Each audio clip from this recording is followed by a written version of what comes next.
Well, hello there, beautiful teachers, and welcome to day one of your piano pedagogy Paintbox challenge.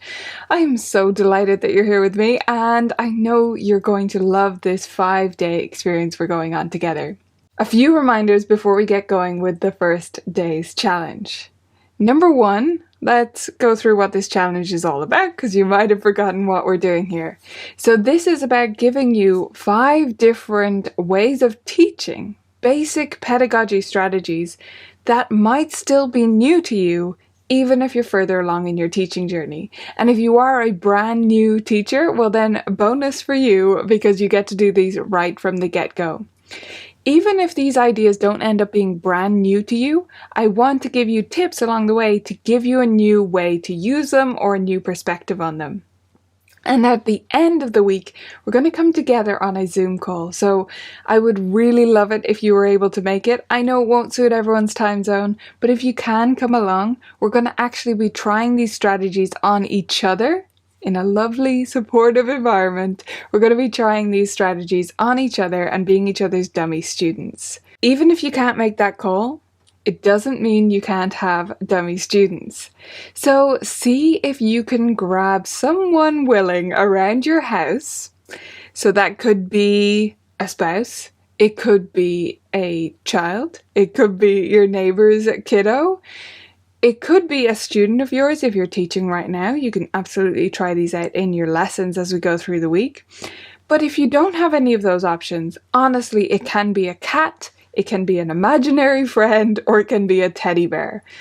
Just make sure you're trying these things and really acting it out, even if it's with a fake imaginary student. That can still be valuable.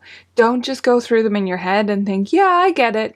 Oh yeah, I'll use that, because honestly, you won't. And you won't get as much out of participating in the community as if you actually did the challenge, okay? Deal? Right. Second part of our deal, along with trying the ideas out as you go through the week, is to participate in our community. So we have a special pop-up Facebook group for this whole week.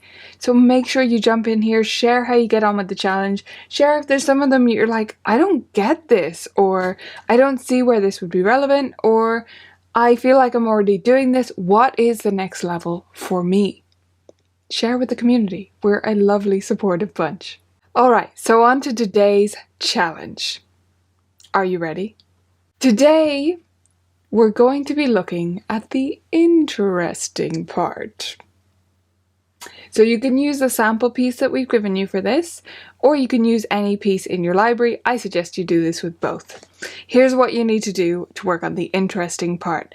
And shout out to our community assistant Gemma inside VMT for her recommendation of this word, because it's great. Instead of saying the tricky spot or the difficult spot, we say the interesting spot.